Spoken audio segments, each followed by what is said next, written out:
By golly, it's amazing. It sounds like something you'd hear on the radio. Presenting the transcription feature, The Lucky Strike program starring Jack Benny with Mary Livingston, Phil Harris, Rochester Dennis Day, and yours truly, Don Wilson.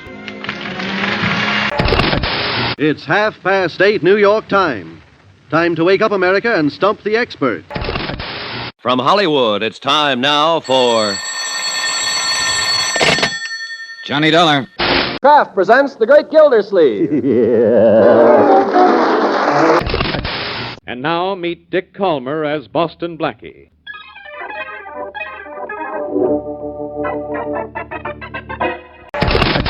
It's the Phil Harris Alice Faye Show, presented transcribed by the makers of Rexall Drug Products. And now it's time to meet the men from the ministry.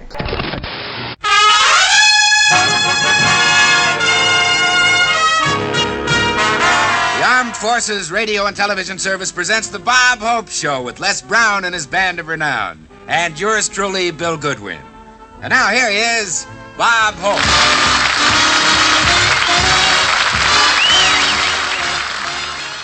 Greetings, I'm Kevin Lauderdale. The Columbia Workshop was the final incarnation of the CBS Network's series of experimental radio dramas.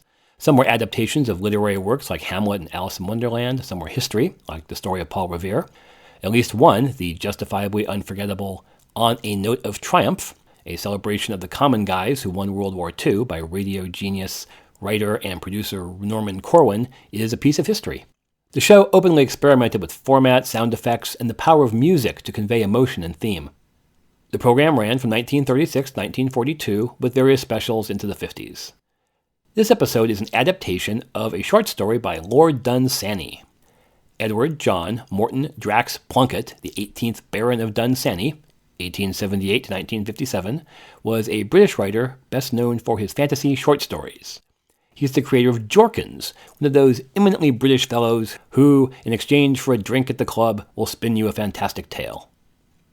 This particular adventure drama, The Gods of the Mountain, started life as a play by Dunsany, and it takes place in one of the fictional exotic lands the writer invented. A few beggars get more than they bargained for when they pose as gods.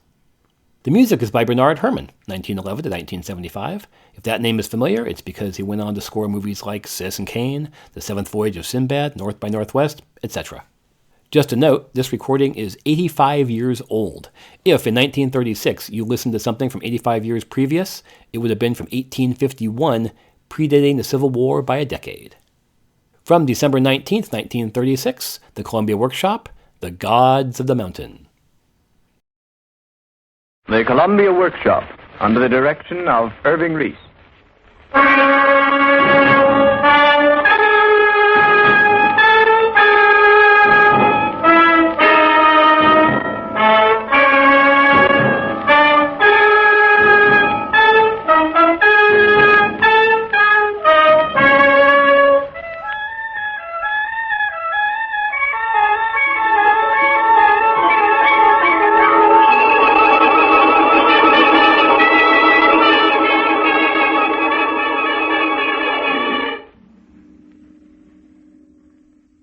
Gods of the Mountain by Lord Dunsany.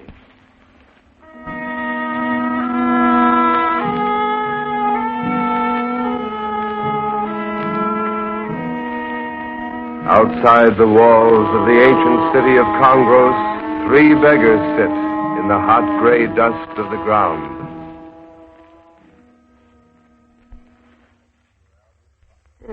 These days are bad for beggary. They are bad. Some evil has befallen the rich ones of this city.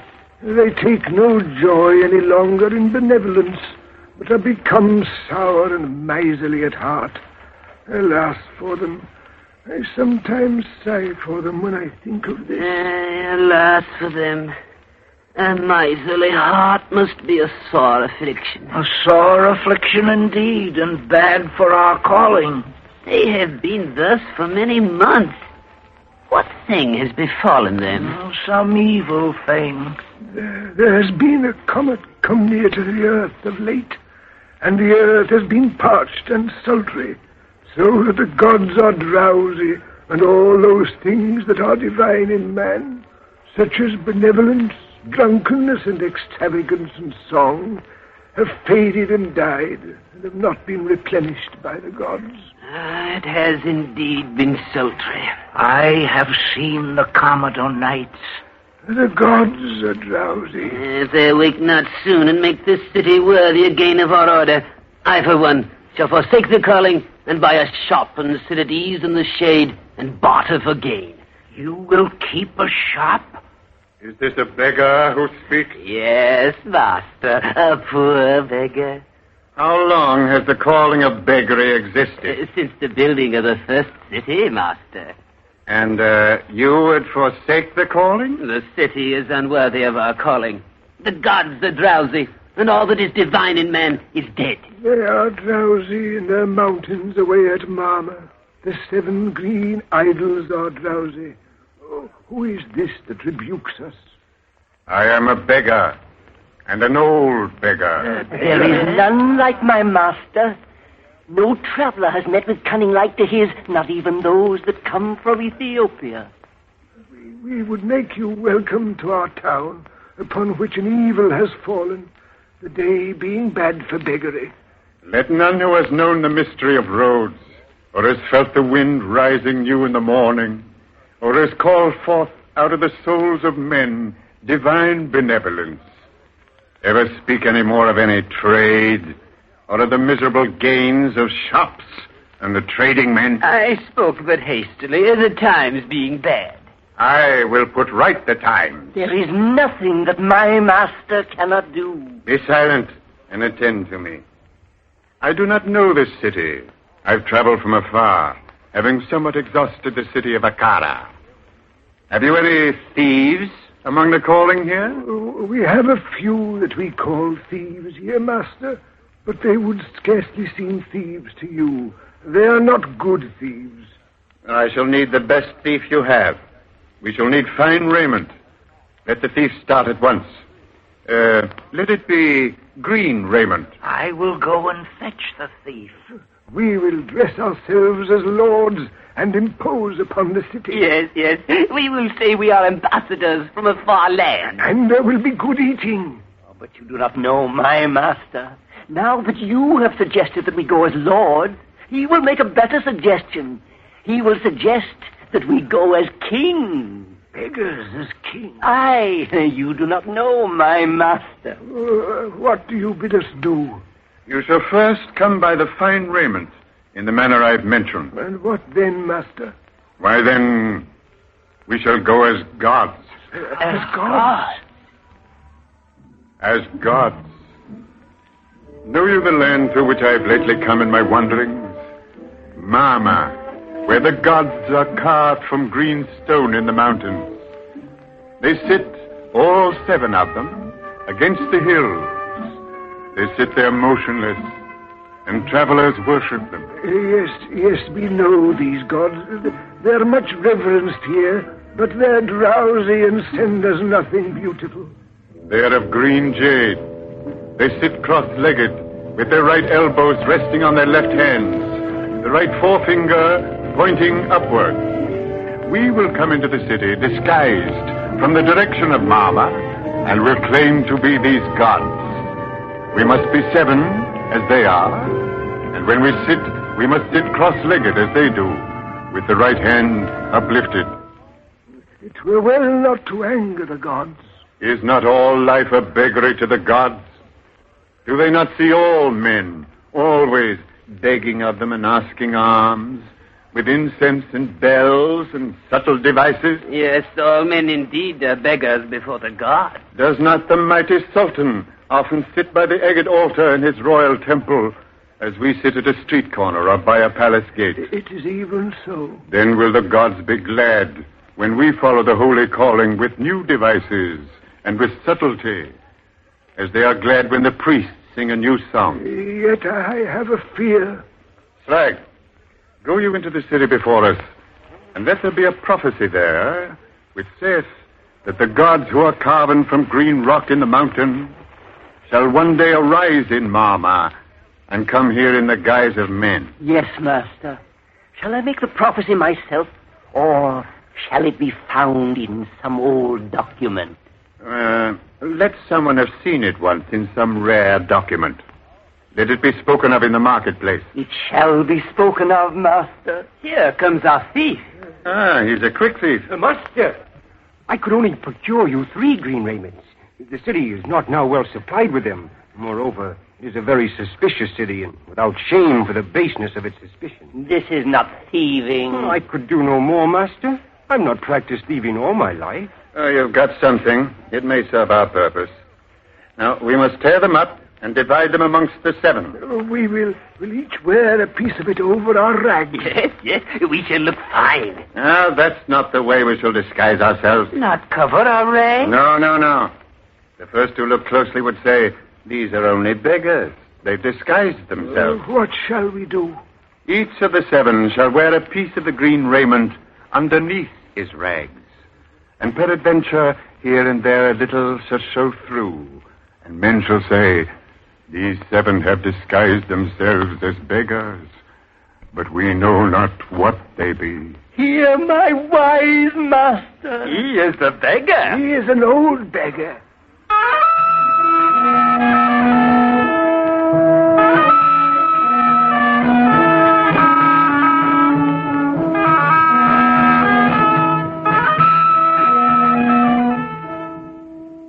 Orlando, see 7 beggars approach. Beggars? We shall end their approach here. Yes. Who are you and whence come you? Who may say what we are or whence we come? What are these beggars and why do they come here? Who said to you that we were beggars? Why do these men come here? Who said to you that we were men? Not men? See, they seat themselves cross-legged. Their right elbows rest on their left hands, like the gods of Mama. Their right forefinger points upward. I heard men speak in the marketplace. They speak of a prophecy read somewhere of old. It says the 7 gods shall come from Mama in the guise of men. This is a true prophecy. It is all the prophecy we have. Should we not investigate this prophecy? Let us accept it. It may be that they are but benevolent gods. There is no benevolence greater than our benevolence. Then we need do little. They portend no danger to us. There is no anger greater than our anger. Let us make sacrifice to them if they be gods. We humbly worship you if ye be gods. You are mightier than all men, and hold high rank among other gods, and are lords of this our city, and have the thunder as your plaything, and the whirlwind, and the eclipse, and all the destinies of human tribes. If ye be gods, let the pestilence not fall at once upon this city, as it had indeed designed to. Let not the earthquake swallow it all up immediately amid the howls and the thunder. Let not infuriated armies overwhelm those that escape. If we be gods. Come, let us sacrifice. Bring lambs! Quick! Get lambs and wine! God is a very divine God. Indeed, he has made us. He will not punish us, Master. None of the gods will punish us. We will make a sacrifice. A good sacrifice. We will sacrifice a lamb that the priests have blessed. Master, you are not wroth with us? Who may say what cloudy dooms are riding up in the mind of the oldest of the gods? Or those who doubt? Master, we have not doubted. It should be a good sacrifice, Master. Look, they come now with lamb on a spit and all manner of fruits to offer. our humble sacrifices, masters. Lamb and fruit. Ah, yes. That leg is not being cooked at all. I'll take it. It is strange that God should be thus anxious about the cooking of a leg of lamb. It is strange, certainly. Almost I had said that it was a man spoke then. Strange, certainly. Is it then strange that the gods love roasted flesh? For this purpose they keep the lightning. When the lightning flickers about the limbs of men, there comes to the gods at Mama a pleasant smell, even a smell of roasting. Sometimes the gods, being pacific, are pleased to have roasted instead the flesh of lamb. It is all one to the gods. Let the roasting stop. No, God, put them out. No. I have not eaten since the world was very new, and the flesh of men was tenderer than now. These younger gods have learned the habit of eating from the lion. Oldest of divinities, partake. It is not fitting that such as I should eat. None eat but beasts and men, and the younger gods. The sun and the moon and the nimble lightning and I, we may kill and we may madden, but we do not eat. If we but eat of our offering, he cannot overwhelm us. Enough! Let it be enough that these have condescended to this bestial and human habit. And yet he is not unlike a beggar whom I saw not so long since.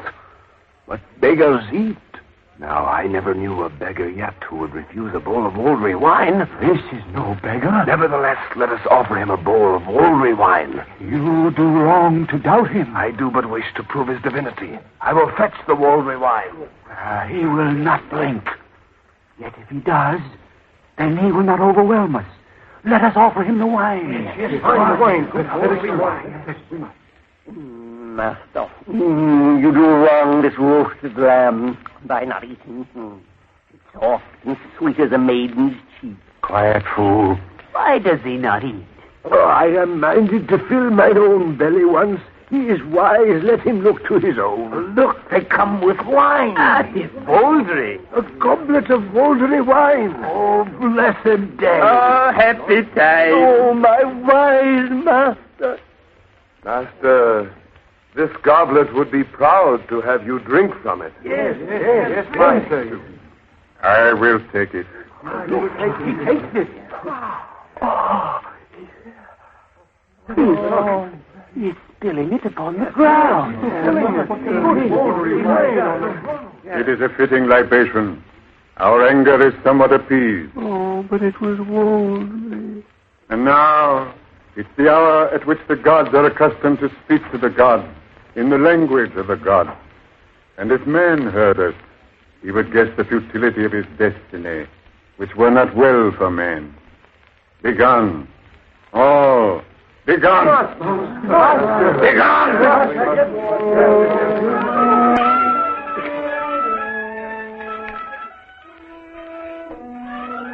Are they gone? All gone, master.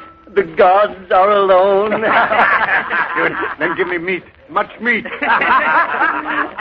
Now we've come into our own. Now we have our master, my wise master. These are the good days, and yet I have a fear. Oh, what do you fear? There's nothing to fear. No man is as wise as my master. I fear the gods whom we pretend to be.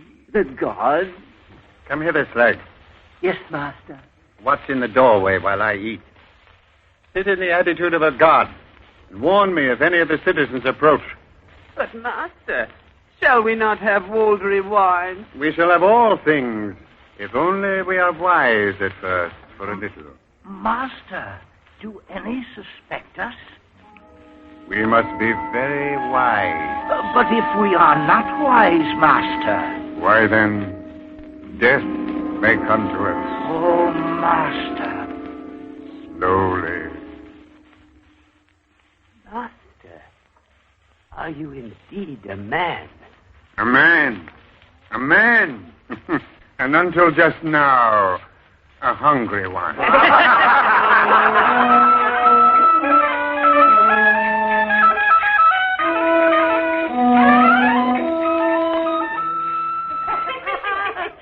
Oh, only 5 days of this, and I begin to bulge with goodness. Never had beggars such a time. 7 thrones in the great hall for us. And the fruits and the tender lamb. The Woldery wine.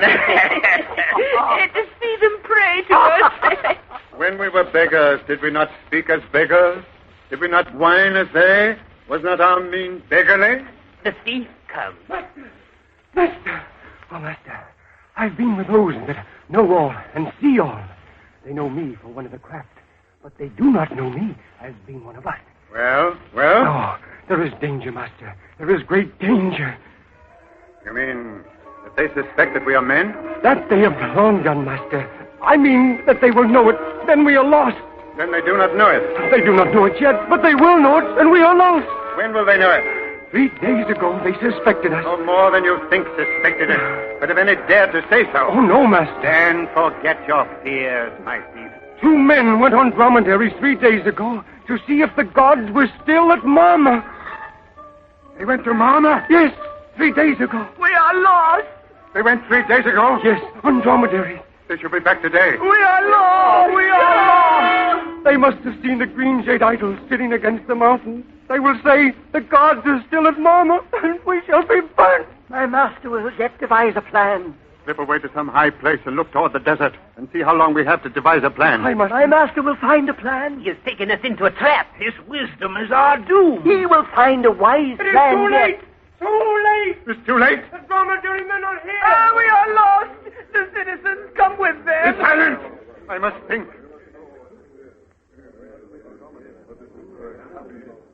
Why do you assemble here? 2 holy pilgrims have gone to your sacred shrine, where you were wont to sit before you left the mountains. They return even now. They left us here and went to find a god. A fish once took a journey into a far country to find the sea. Most reverend deity, their piety is so great that they have gone to worship even your shrine. They will say that the 7 gods were still at Mama. They will lie and say that we were still at Mama. So shall they seem more pious to you all, pretending that they alone have seen the gods. Fools shall believe them and share in their damnation. Hush! You anger the gods. I'm not sure whom I anger. Maybe they are the gods. Where are these men from Mama? Here are the dromedary men. They are coming now. The holy pilgrims from your shrine are come to worship you. These men are doubters. How the gods hate that word. Let them not enter here. But, O most reverend deity from the mountain, we also doubt, most reverend deity. You have chosen. You have chosen. And yet it is not too late. Repent and cast these men into prison, and it may not be too late. The gods have never wept. And yet when they think upon damnation and the dooms that are withering a myriad bones, then almost were they not divine, they could weep. Be quick. Repent of your doubt. Most reverend deity, it is a mighty doubt. He will be killed. Nothing has killed him. They are not the gods. You have a plan, my master. You have a plan. Not yet, Slag. These are the men that went to the shrine at Mama. Were the gods of the mountains seated still at Mama? Or were they not there? They were not there. They were not there. Their shrines were empty. Behold, the gods of the mountains. Let us go away to prepare a sacrifice. A mighty sacrifice to atone for our doubting.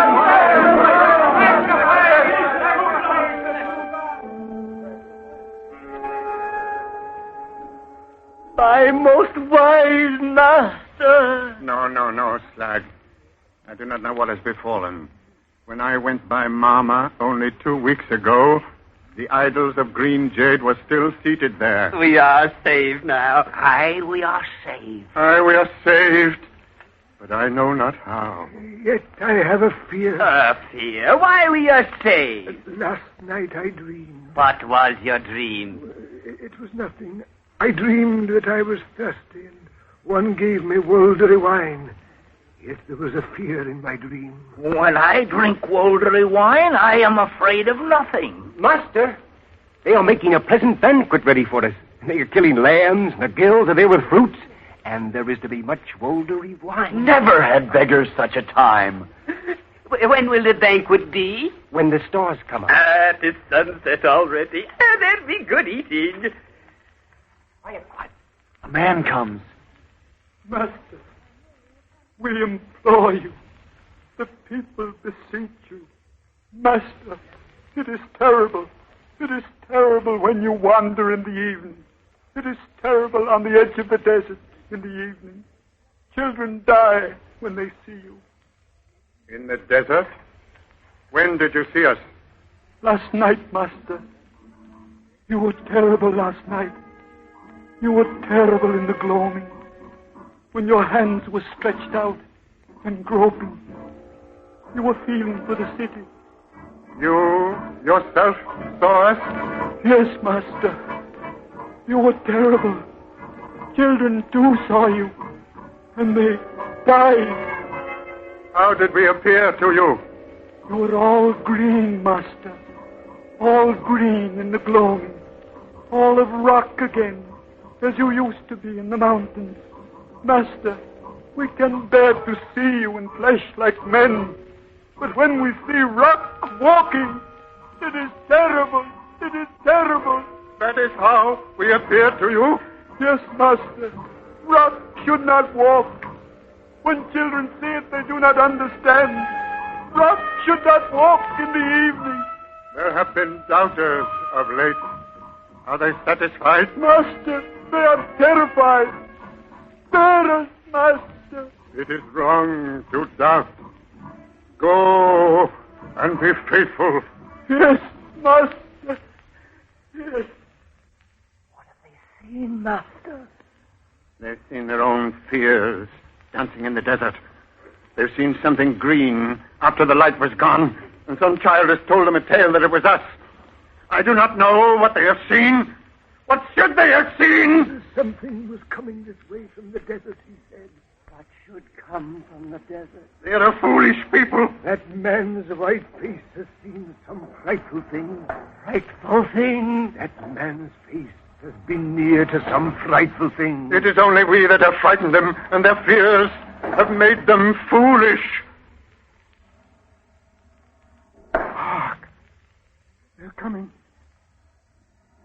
I hear footsteps. The dancing girls, they are coming. There is no sound of flute. They said they would come with music.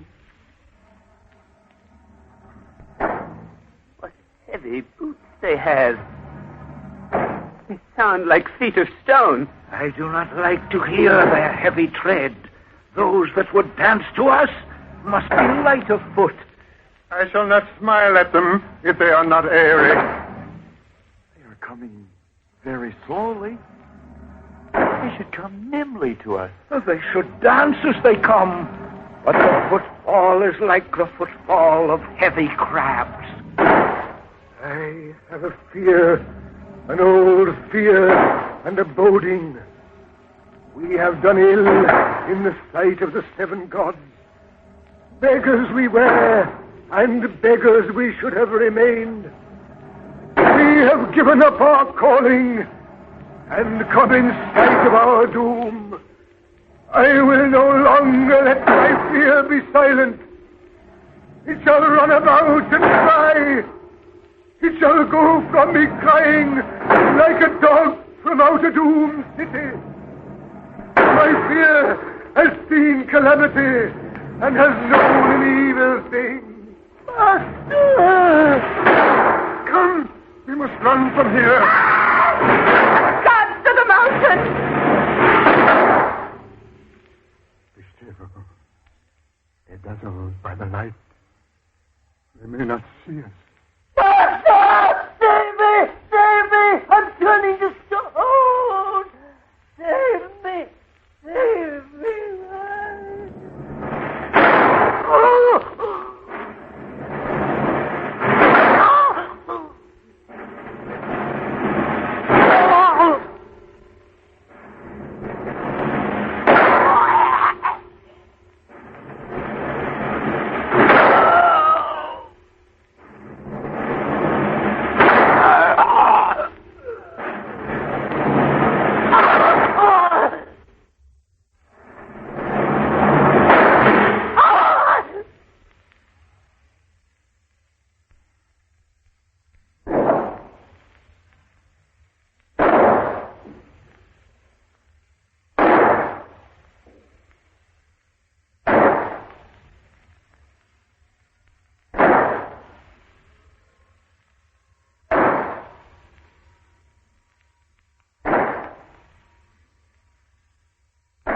Master, we bring great sacrifices to repent for our doubts. Yes, Master. Their anger will not be appeased. They are silent. Fruits and lamb and Wolverine wine, Master. They're cold. They've turned back to stone.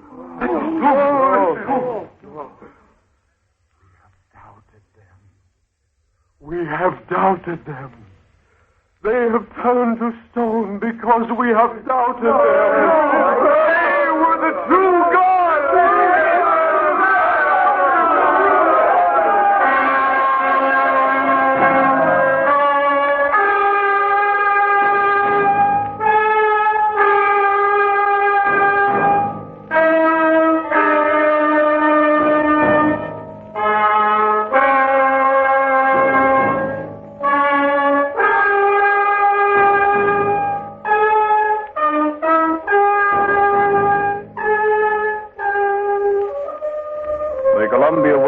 Has offered Lord Dunsany's The Gods of the Mountain. A special musical score was composed and conducted for this presentation by Bernard Herrmann. The Columbia Workshop is under the direction of Irving Reese.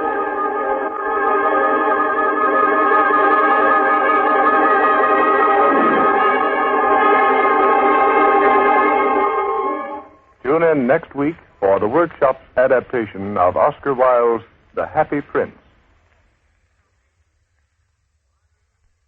This is the Columbia Broadcasting System. Now here's some more academic humor in the form of The Halls of Ivy. No particular notes. This episode is from April 28, 1950, entitled The Scofield Prize.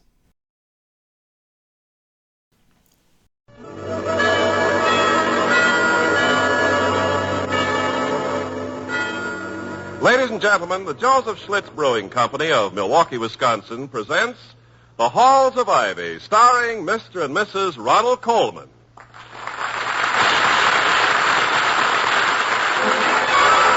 I was curious. I tasted it. Now I know why Schlitz is the largest selling beer in America. No wonder it's the beer that made Milwaukee famous. If you like good beer, you'll find it pays to be curious and learn about Schlitz for yourself. And now, The Halls of Ivy. We love the halls of ivy that surround us here today, and we will not forget.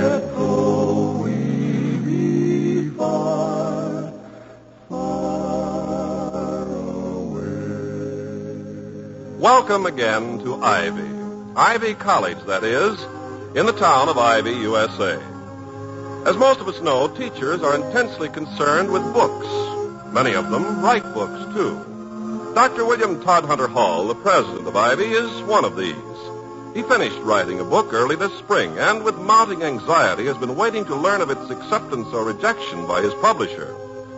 At the moment, Dr. Hall and his wife, the former Victoria Cromwell of the English stage, are in the living room of their home.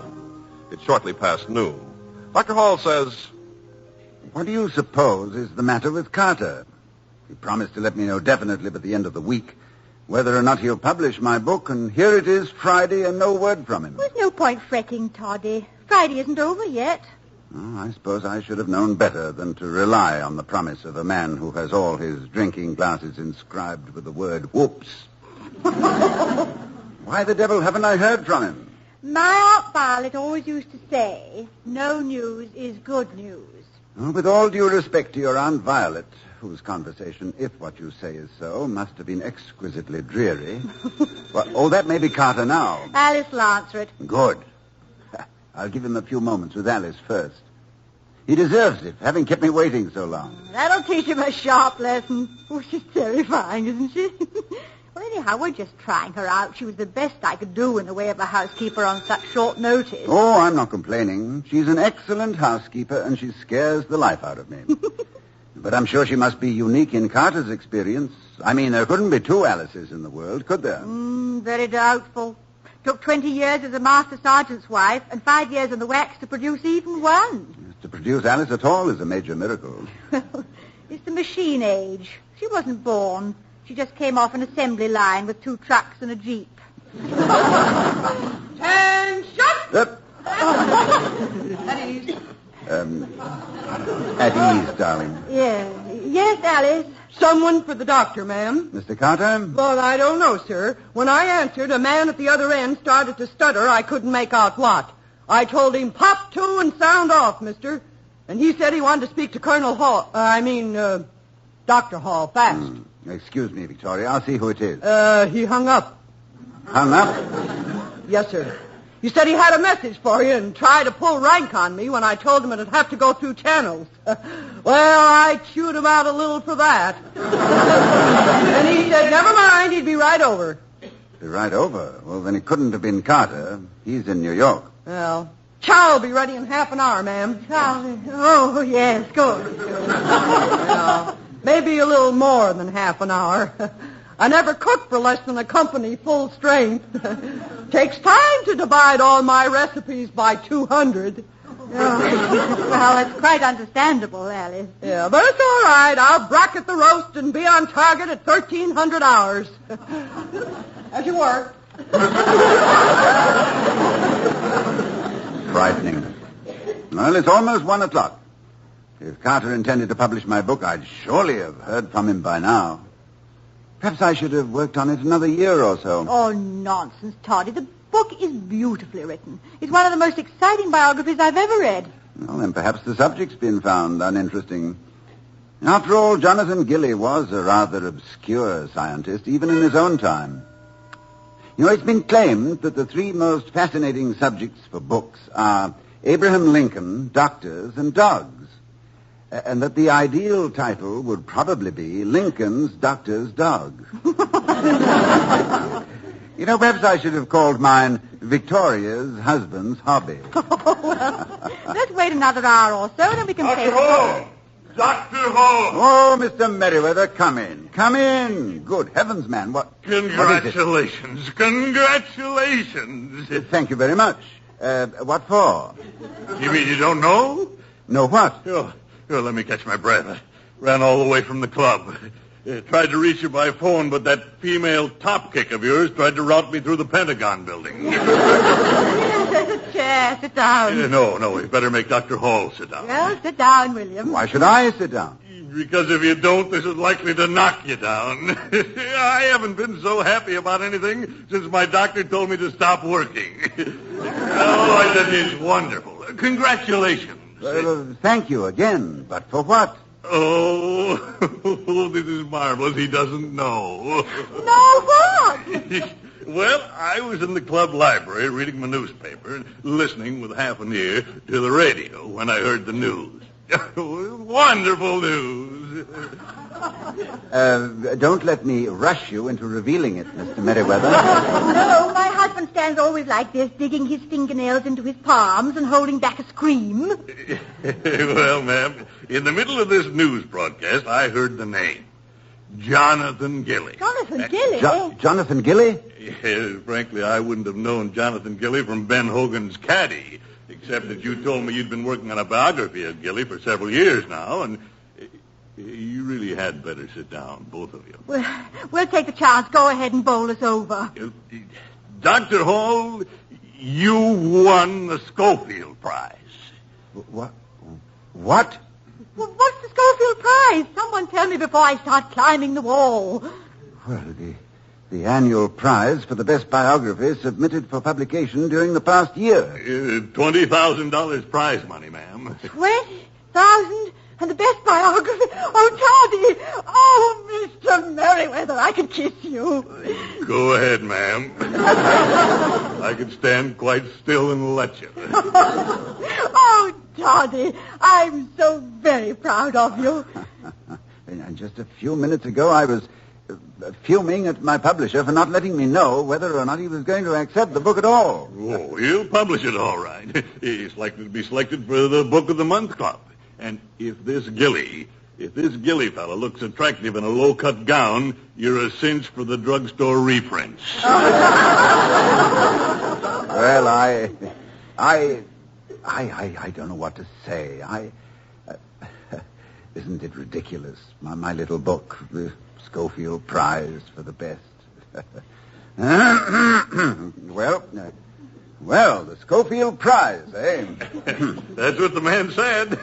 Isn't it wonderful? Oh, this calls for a party. Yeah. Well, of course, we'll have a rouser. And tonight, Mr. Merriweather, we've no time to send out invitations. Will you spread the word around? Certainly. Invite everyone, but everyone. And Vic, tell Alice to call the market. Yes. That little delicatessen, you know. Tell her we want enough for several hundred. This is going to be marvelous. Oh, tonight we'll merry, merry be. Oh, tonight we'll merry, merry be. Put me down. Yeah, what do you do with all your money, Doctor? Oh, endow a home for old college presidents. Well, for one of them anyway. Get one of those new Scotch plaid dinner jackets. I wouldn't dare wear it, of course, but it'll lend a dashing air to the coat closet. We'll take a trip to Europe. Buy a new car. Pay the income taxes. Yes, Victoria, please, not while we're celebrating. Hey, Colonel. Colonel who? Where? Oh, me. Oh, yes. What is it, Alice? Mr. Harry Crane calling. Says he's from the Ivy News, a reporter. Oh, have him come in. Mr. Merriweather, would you be good enough to take care of him while we go upstairs and freshen up a bit? You're glad to, man. Take your time. Come on, Toddy. We'll only be a moment. Oh, tonight we'll merry, merry be. Dr. Hall?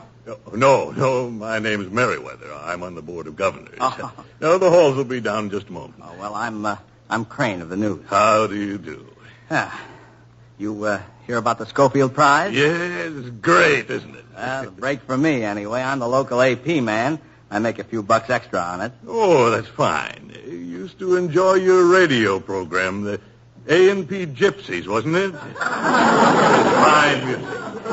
No, you're thinking of a grocery chain. I meant the Associated Press. Huh? But about this 20 grand, what's a kid his age going to do with all that folding money? Kid? Dr. Hall's not old, but he certainly isn't going to spend the money on marbles and lollipops. Oh, I'm not talking about Dr. Hall. I'm talking about that senior here. What's his name? Buckley, who won the Scofield Prize. Who? What are you talking about, son? Buckley, Jared Buckley, the one who just copped the Scofield Prize with a biography of Jonathan Gilly. Oh, no. No, it couldn't be. Are you sure? Well, sure, I'm sure. It came in on a teletype just a few minutes ago. My instructions are all you can send on Buckley. I'm hoping to get a statement from Dr. Hall to sort of round off the story. Good Lord, what have I done? Set up a Christmas tree and decorated it with mouse traps. Huh? I thought the news broadcaster said it. I must have misunderstood. Will you excuse me, please, Mr. Crane? I don't want to be here when they come down. Say, you look awful. What's the matter, headache? Heartache. I really couldn't stand seeing their faces. Excuse me, please. Sure. Take it easy. A lot of that virus X making the rounds, you know. Well, if anybody deserves it, I do. Mr. Crane, good afternoon. I am Dr. Hall. Afternoon, Doc. Victoria, may I introduce Mr. Crane of the News? How do you do? Good afternoon. Dr. Hall, I won't take up much of your time. I just would like a statement from you on this award of the Scofield Prize. Well, I first heard of it through Mr. Merriweather here, who told... Oh, by the way, where is he? Well, he seemed a little upset. He just left. Just left? Oh, that's too bad. I thought he was going to... The excitement was probably too much for him. Oh, I hope he's well by this evening. I want everyone to feel as happy as I do. Well, you really take this big, don't you? Well, naturally. I'm very gratified by the news. You might make that part of the statement. And please add that much of the credit is due to my wife. Your wife? Really? Oh, yes, indeed. As a matter of fact, I doubt very much if the book ever would have been written without her encouragement and tender solicitude. You don't say. Oh, no nonsense. I merely nagged until the book was finished. I wouldn't stop talking about it all hours of the day and night. All hours of the... You don't say. I promised him that as soon as he's finished, we'd go away together for a whole week. Well, didn't you have anything to say about that, Doc? Oh, yes, of course. Yes, I told her I thought it was a good idea. You don't say. Yes, and it was a good idea. Well, yeah, but you got to draw the line someplace. It was only a week. You certainly are broad-minded. If it was my wife, I'd be frothing at the mouth. Really? If I may say so, it seems a very odd reaction. Not in my circle. And I thought you people led such quiet lives. Oh, well, who am I to point a finger? Well, thanks for the statement, Doctor. You mean you have all you want? Oh, I got even more than I bargained for. The story will be about Buckley anyway. This is just sort of fill in and fluff. Buckley? Who's Buckley? Are you kidding? Jared Buckley, the student who just copped the Scofield Prize with his book about Jonathan Gilly. Oh, Toddy. Buckley? He did a biography of Gilly? His biography won the prize? Well, Natch, didn't you know? What did you think I was talking about? I thought that... You see, My husband has a biography of Jonathan Gilly in his publisher's hands now, and we were under the impression... No, it's Buckley's book. Oh, I see. Oh, you thought that I was getting a story from you. Oh, this is a rotten break, Doc. I'm sorry. Holy cow, what a story. No, please, forget it, please. Right. Thank you. Well, good afternoon, Doctor. Good afternoon, Mrs. Hall. Good afternoon. Victoria, do something for me, will you? Of course, dear. Phone my office and have them ask Buckley to come here this afternoon. I'd like to see him.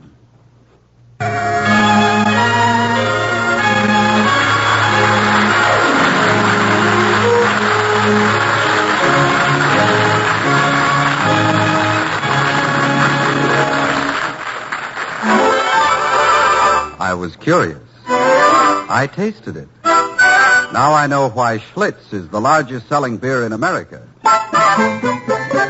No wonder it's the beer that made Milwaukee famous. There's a story behind those words, a story of something pleasant that could very easily happen to you. So before we return to the halls of Ivy, let's find out how a curious golf professional took a lesson from a group of beginners. When you golfers learn something from me, it's all in a day's work. But when I learn something from you golfers, well, that's like the man biting the dog. The man bites dog incident I'm going to tell you about took place shortly after I became the golf pro at an exclusive club in Connecticut. One of my first jobs was to help some new members work on their game. Now, these men were beginners who spent more time in the rough than they did on the fairway. But even so, they enjoyed golf a lot more than some experts I've met. And their enjoyment didn't stop at the 18th hole. I'd see them in the clubhouse after the game, having as much fun as if they'd just broken 100. And I couldn't help noticing that Schlitz always seemed part of that happy picture. They always had a good time, and they always drank Schlitz. So I began to wonder if this beer would give me as much pleasure as it gave them. There was only one way to find out: by trying Schlitz. So I ordered a bottle, and I took my first taste. The look that appeared on my face was second only to the look of satisfaction I reserve for photographers on those infrequent occasions when I win tournaments. That look said as plainly as if it had been printed on my face. No wonder Schlitz is the largest selling beer in America. No wonder it's the beer that made Milwaukee famous.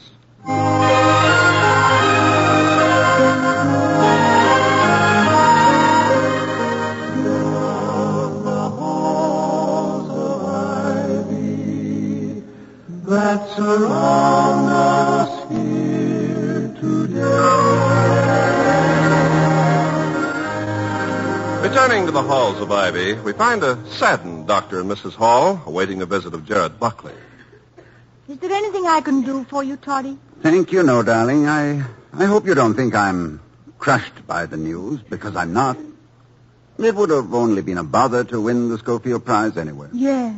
Reporters interrupting your routine with requests for interviews. Yes, and having to make speeches at banquets. And radio and television programs. Oh, there's no doubt about it in my mind at all. No, it's just as well I didn't win it. Better, in fact. Yeah, much better. What are you thinking about? I'm trying to decide which of us is the bigger liar. I think we're very evenly matched. Give or take a pound or two. It doesn't work, does it? I must confess I'd love having my routine interrupted. Well, you'd be inhuman if you didn't. I was going to surprise you with a fur coat. The prize money, you know. Oh, darling, you are sweet. What a lovely surprise. Thank you very much. I was going to exchange the fur coat for a trip to Europe for both of us. You were? Oh, thank you, Vicky. Thank you. I should have enjoyed that. Toddy, how did it happen that Buckley should have written a book on the identical, very obscure subject you did? It was merely a coincidence, of course. Literature is dotted with cases where writers, widely separated in space, have written similar works almost simultaneously. Reaction to identical stimuli, I suppose. Yes, Alice, what is it? A telegram for you, Colonel. Thank you. I hope lunch was all right, ma'am. You didn't eat much. Oh, yes, it was very, very good, Alice. The chocolate layer cake was heavenly. You must give me the recipe so I can pass it on to the other faculty wives. Oh, well, thank you.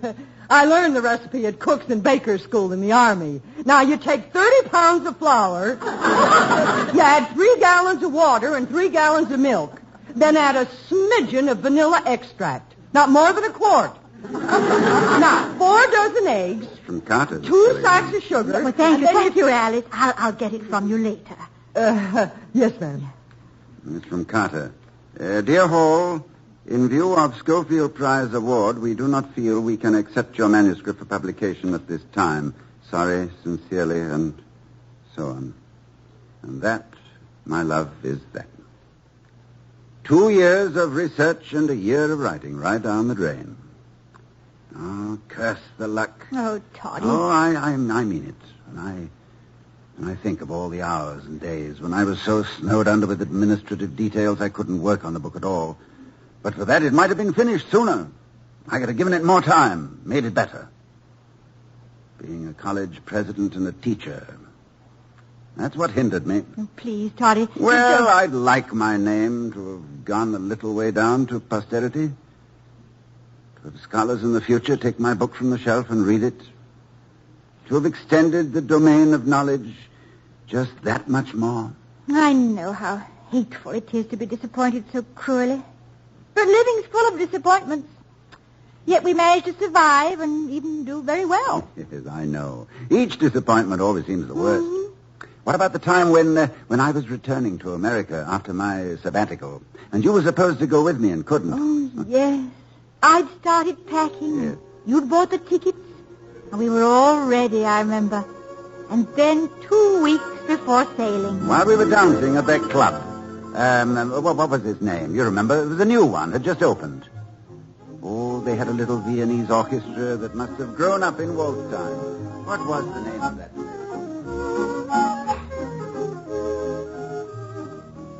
I think Strauss must have had someone like you in mind when he began composing. You waltz beautifully. So do you. Is there much waltzing in America? No, not much. When I left, everyone was doing something called the Big Apple. Oh, Vicky, it's marvelous. 2 weeks more, then goodbye, London. 5 days later, hello, America. You know, when the customs inspector asks me if I have anything to declare, I shall say, only my love. Toddy, Yes, Vicky? suppose I couldn't come with you to America. Oh, then all sorts of dire things would take place. It would rain for 40 days and 40 nights. The ice caps at the poles would move toward the equator. Baseball would be banned. But why imagine such a nightmare? I mean, when you are coming to America with me. But I'm not. What? I'm not. I can't. Oh, Toddy, please don't look at me like that. Oh, you're not joking, are you? I wish I were. Only I wouldn't make such a joke. Yes, but I don't understand. Well, the management have asked me to change my mind and extend the run of the show until business warrants closing it. But why? Well, if I don't, I'm throwing almost 60 people out of work. I couldn't refuse them. Oh, but Vicky, I had plans for it. Oh, they were beautiful plans, darling. And they'll be fun to carry through. But we'll have to wait a bit. I'll join you later. You see, they all tell me the show can't go on without me. It won't go on for me without you either. Toddy, it wasn't an easy decision to make. Oh, I know. Feel as though the wind had been knocked out of me, that's all. It's been a wonderful trip for you, though, isn't it? Oh, my dear. And it's been happy, hasn't it? I mean, until now. Happier than I ever imagined possible. It's going to make all the days away from you seem very dreary. Well, I shall feel the same. But don't let's talk about it. We've another 2 weeks. Let's enjoy them. All right, darling. We'll raise the roof and paint the town red. Because we are two very special people. Special and irreplaceable. Kiss? Colonel, Mr. Buckley's calling. Please, not now. I haven't the time. Who knows how long it'll be before we see each other again. Toddy, it's Jared Buckley calling. Well, you sent for him, Makes dear. no difference. Every moment with you is precious. Well, thank you. It's very flattering, I'm sure. But what about Buckley? Who? What? Oh, Buckley. Oh, Jared Buckley. Yes, of course. Yes. Have him come in, Alice. Yes, sir. Toddy, you were daydreaming again. There were stars in your eyes. There was one in my arms as well. Mr. Buckley, sir. Good afternoon, Dr. Good Paul. afternoon. Paul. I'm sorry it took me so long. Buckley, we're very proud of you. Congratulations on bringing the Scofield Prize to Ivy. Oh, thank you. I was coming to see you anyway, Dr. Hall. I wouldn't have had this honor if it hadn't been for you. For me? Yes. As a matter of fact, I wouldn't have written the darn thing at all. You're responsible for it, you know. I am? Oh, yes, sir. Remember that seminar you conducted 3 years ago? The one on American colonial history? Yes, I do. Well, that's where I first heard of Jonathan Gilly. From you. I'll never forget how you talked about him. This convinces me that I talk too much. Oh, no, sir. It was wonderful. You discussed him with so much enthusiasm, so much fire. I found I couldn't stop thinking about him. Well, the fire must have spread more than I intended. When I started doing research, I couldn't find half the books I needed. Someone else must have been working on that period of American history. I wouldn't be at all surprised. Well, then last year I decided to write the book. Did you ever write a book, Doctor? That's a good question. As a matter of fact, yes, 2 or 3. My best one is unpublished. Funny thing. Once I started, I got into a sweat for fear someone else would write a book about Gilly before I did. Silly, wasn't I? I mean, who'd be interested in doing a book about an obscure 18th century scientist? Oh, it might have occurred to someone else. It might have at that. I guess I'm lucky it didn't. Anyway, well, this is the original manuscript. I'd be very happy if you'd accept it as a sort of a souvenir to remember me by. Will you accept it? Thank you, Buckley. I accept it with pleasure, gratitude, and a touch of envy. It's very kind of you to say that. Is there anything else, sir? No, nothing else. Just congratulations and the wish that this may be only the beginning of a very successful career. Well, thank you. Good afternoon. Good afternoon. Goodbye, Mr. Buckley. Well, Vicky, I'm glad it was Buckley. Nice boy. You're not so bad yourself, Professor. But I'm in the wrong profession, I sometimes think. If I weren't a teacher, I wouldn't have conducted that seminar. And then I wouldn't have brought Gilly to anyone's attention. But garrulous old Hall had to open the gate to his own apple orchard. Teaching, bah. Toddy, I think you ought to read this. Read what? What Buckley says about you. About me? Yes. Here. It's the foreword to his book. Oh, let's have a look. And the Emperor of China said to his ministers, "Go search through the land for the wisest of my subjects, he who hath the greatest knowledge and the highest ability to use it. And when he is found, bring him to me, and he shall be my adviser and sit at my right hand. And the ministers searched through the land and found him and brought him to the emperor. And with him came one other. And the emperor welcomed the wisest of his subjects and gave him great honor. But, asked the emperor, who is this other one who comes with you? And the wisest of the emperor's subjects answered, this was my teacher. Yes, but go on, read the rest. To William Todhunter Hall, teacher, this book is dedicated. You see, Toddy? There's nothing better. What can compare with it? You're a teacher. Yes. Yes, thank God, Vicky.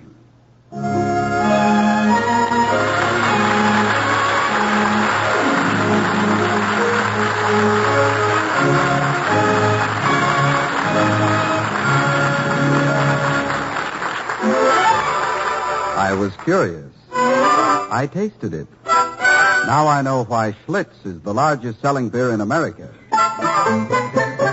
No wonder it's the beer that made Milwaukee famous.